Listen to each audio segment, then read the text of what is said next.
할렐루야. 이 새벽에 하나님의 말씀을 사모함으로 나오신 우리 모든 성도님들을 축복하고 환영합니다. 오늘 우리에게 주시는 하나님의 말씀은 예레미야 19장 14절부터 20장 6절까지인데요. 봉독은 20장 1절부터 6절까지만 하도록 하겠습니다. 제가 봉독합니다. 임멜의 아들 제사장 바수울은 여호와의 성전의 총감독이라. 그가 예레미야의 2일 예언함을 들은지라.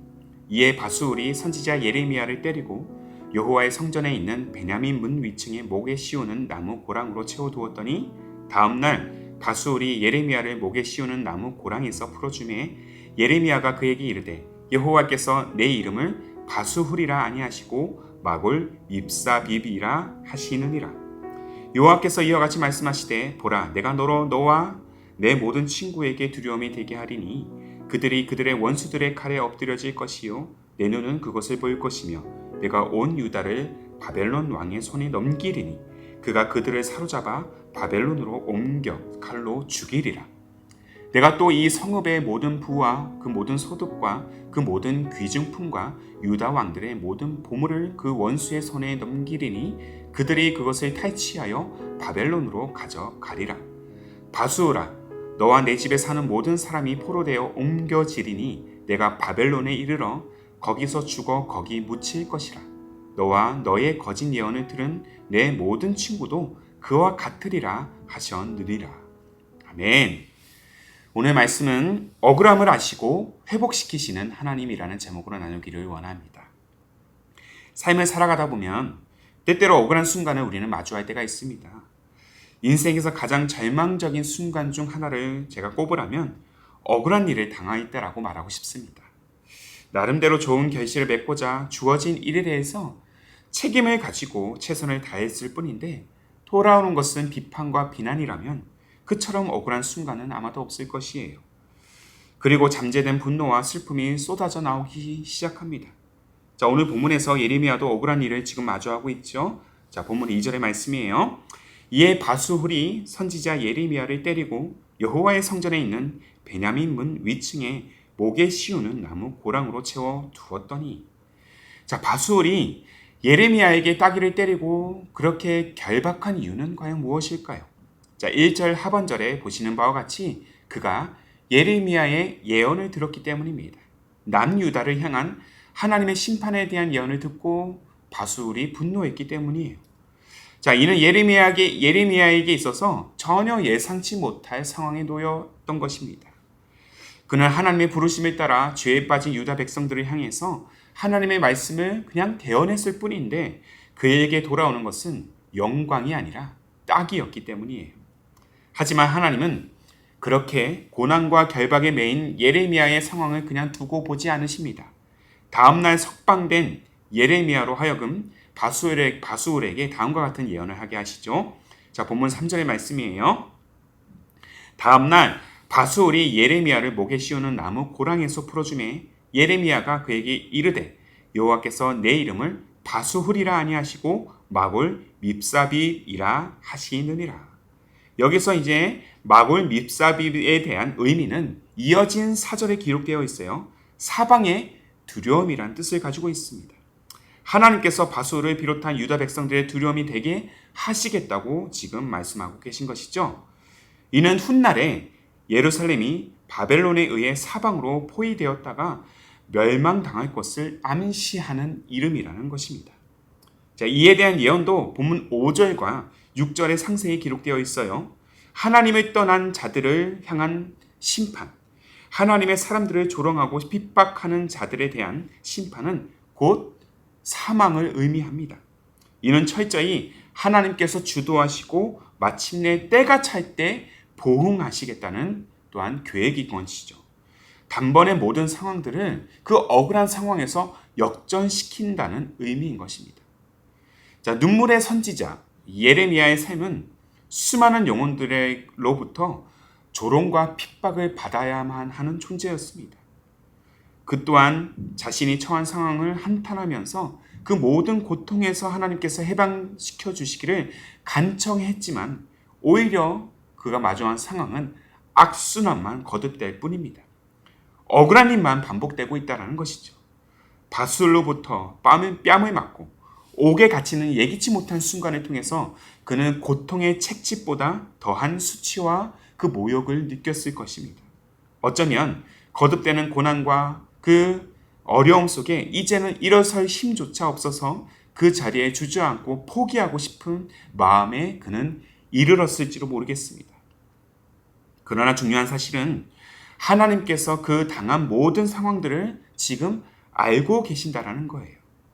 더 나아가 심판할 때가 차는 역사의 그날, 이전에 그가 사방의 적들로부터 받은 수많은 고난과 고통을 단번에 보응하실 그 승리의 결과를 보게 하실 것입니다. 그리고 계속해서 약속하고 계십니다.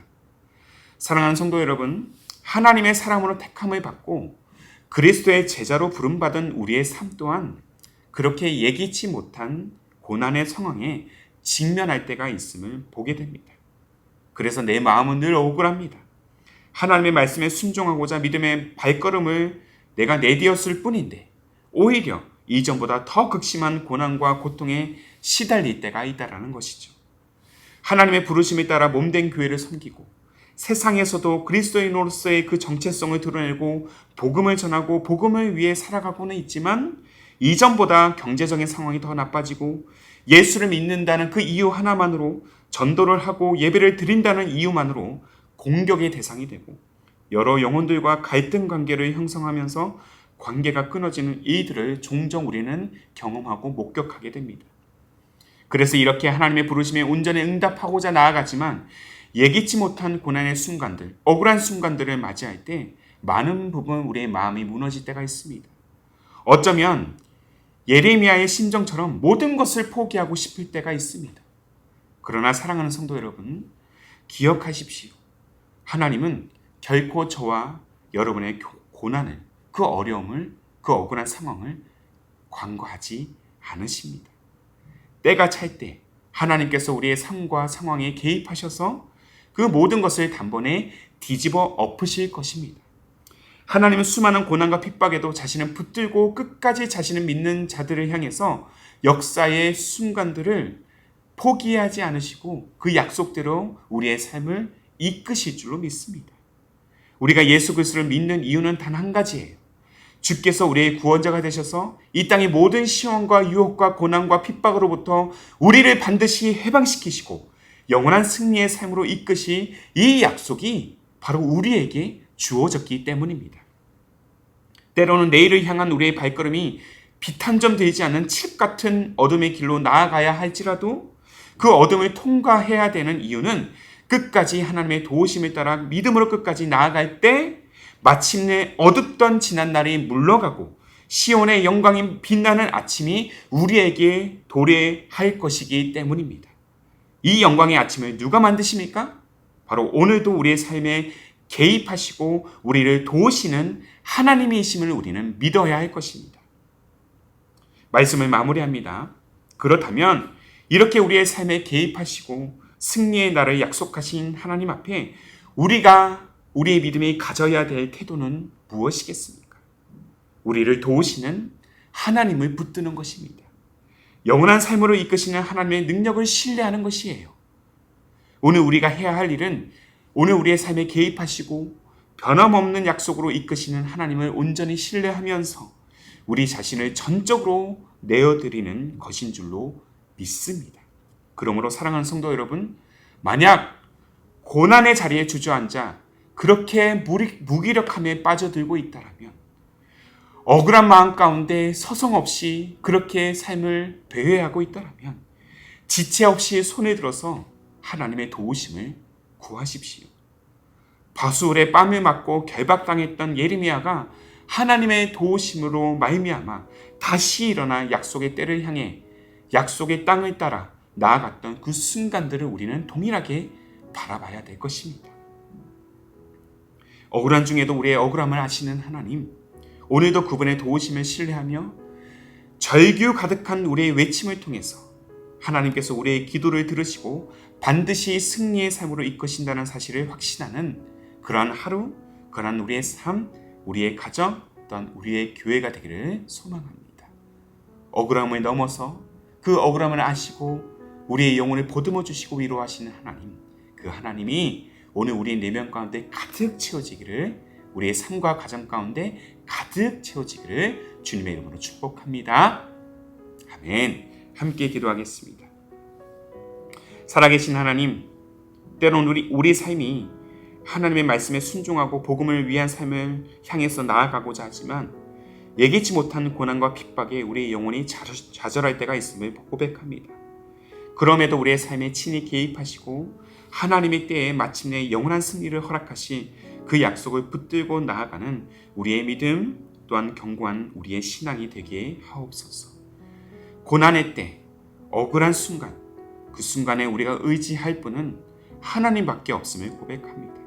겸손히 주를 따르는 우리의 삶과 우리의 가정, 그렇게 또한 주의 말씀을 따라 나아가는 우리 교회가 되도록 주님 인도하여 주시옵소서. 우리를 영원한 삶, 승리의 삶으로 이끄시는 예수님의 이름으로 기도하옵나이다. 아멘. 오늘도 우리 하나님의 말씀에 따라서 우리가 함께 두 가지의 기도 제목을 붙들고 나아가기를 원합니다. 먼저는 억울한 상황에서도 우리의 삶에 개입하시는 하나님의 그 섭리를 붙들 때 고난의 자리에서 다시 일어설 힘으로 믿음을 회복하는 우리의 삶이 되게 하옵소서. 한 걸음 더 나아가 기쁨이 되는 교회 모든 성도들이 거듭되는 고난과 시험에도 주님을 신뢰하는 믿음으로 이 절망을 넘어서 소망의 길로 나아가는 귀한 삶과 가정이 되게 하옵소서. 이 두 가지의 기도 제목을 간절한 마음으로 함께 고백하시면서 기도로 하루의 삶을 열어가시기를 바랍니다. 함께 마음을 다해 기도하겠습니다.